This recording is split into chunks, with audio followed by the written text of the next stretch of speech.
asxaabta ku xiran shan media waa sheekadii cusbeed ee libin jacayl qaybteedii 12aad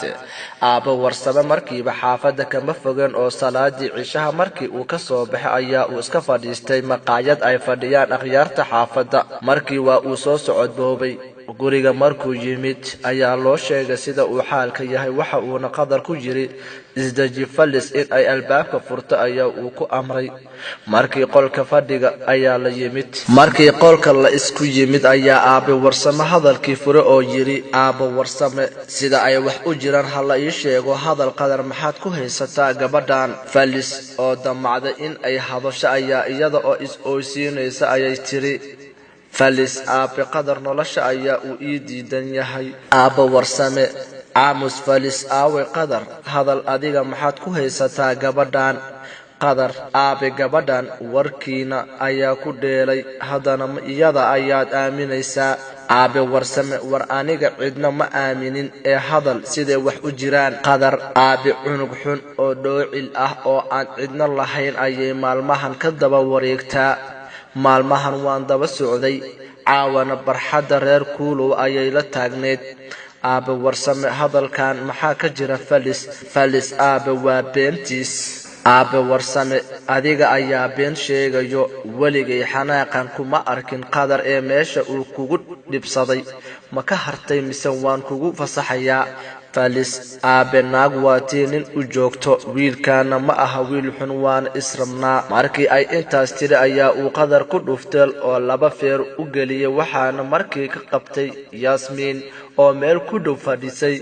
aabe warsame warjoog aniga ayaa hadlayo aamus adiga qadar aabe waxa ay ku hadlayso sooma maqashid xishoodka ayayba ka tagtay falis maxaa laga xishoodaa oo aan sheegay ma adiga i aroosi lahayd aabe warsame oo aan ka fogaan falis ayaa markiiba dhirbaaxsho u geliyay oo ku yiri aabe warsame haddii aad sharaf isu rabtid waxa aan ku leenahay maqal haddii kalena wakaa raaxana ku tashan gurigan aabe warsame si tacajab ayuu ugu laabtay fadhigiisa waxa uuna ku yiri hooyo maryan oo la yaaban iyada laf ahaanteeda aabe warsame wejigayga ka leexitan maanta wixii ka dambeeyana bannaanka cid u diri karto ma jirto gurigana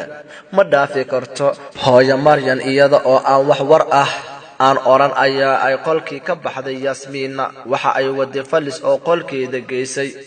waxaana sheekadan dhex martay falis iyo yaasmiin si kastaba waad qaldanayte maxay tahay waxa aad ku hadashay ma ogtahay inuu aabe kaa niyad jabay kelmadaasna ma ahin in aad ku hadashid maanta waxa aad weysay kabaad weyn oo aad u haysatay qadar falis ciidan waan ku daalay mana la noolaan karo yaasmiin ma dhoocilkaas ayaad ka raacaysaa reerkaaga wallaahi waad falan tahay falis wallaahi ma falni balse cadaadiskan badan ma ku noolaan karo yaasmiin wax kasta oo adiga lagugu ilaalinayo waa dantaada ee waxaan ku dhihi lahaa inta aad isdejiso ee aabbo u tag oo ka soo raaligeli falis qof dhan oo nool ayaa la leeyahay bannaanka uma bixi kartid yaasmiin adiga ayaa xaalka intaas gaarsiiya ee cagadhigo falis iyada ayaaba gar isla lahayd qadar ayaa uu ahaa qofka ugu xanaaqa badan xataa haddii ay gacantiisa gaartay weli ciil ayaa uu qabaa balse aabe warsame ayaa weli la yaabkii ku jira waxa uuna iskaga xarooday qolkiisa qof walba meel ayaa uu isla fadhiday yaasiin oo markii uu xaafiddiisa tagay ayaa uu dhowr jeer isku dayay in uu soo waco waxteelkiisa ka qabta ayaa uu waayay maxaa yeelay falis teleefoonkeeda xaafadda fartuun ayaa ay kaga timid oo fartuun markii ay xaalka ogaatay ayaa ay iska damisay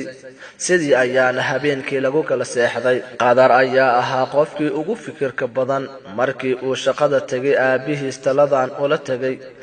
qadar aabe aniga xali oo dhan ma seexan arrinta falis waa in aan wax ka qabanno aabe warsame haya maxaa kuu soo baxay adiga wiilkaasi ma ogaatay cidda uu yahay qadar aabe waa dhoocil xun oo madaxa u xirxiiran makaas ayaa sharaf leh aabe aniga weligay waan ka cabsi qabay falis in ay meel xun na fadhiisiiso marka waxaan qabaa in abtigeese wiilkiisa aan ku xirno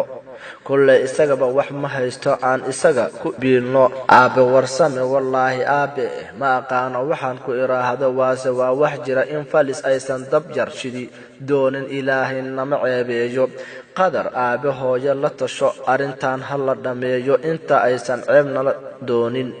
waan hubaa wax annaga na dhibaayo ayaa ay samayn doontaa qadar aabe hooyo la tasho arrintan ha la dhameeyo inta aysan ceeb nala doonin waan hubaa wax annaga na dhibaayo ayaa ay samayn doontaa aabe warsame aabe imaqal qadar waxba maskaxda ha iska mashquulin falis hadduu ay meel isgeliso iyada ayaa is-dhibtay haddii ay wadada ka raacdana gurigayga fursad ugama furna qadar ninkaas aniga waa garaacay mana aha wiil reer sharaf leh ka dhashay waana hubaa xataa haddii uu mehersado inuu wadada ku soo dari doono aabe warsame taasi ha ka walwalen aabe falis weli hadal ayaa iigu laaban hooyada waan la hadlayaa aniga igu daa arrinkan sidii ayaa uu qadar xafiiskiisa ku aaday aad ayaana u daneynayay in usbuucan gudihiisa la meheriyo falis oo tan ilug xir looga dhigo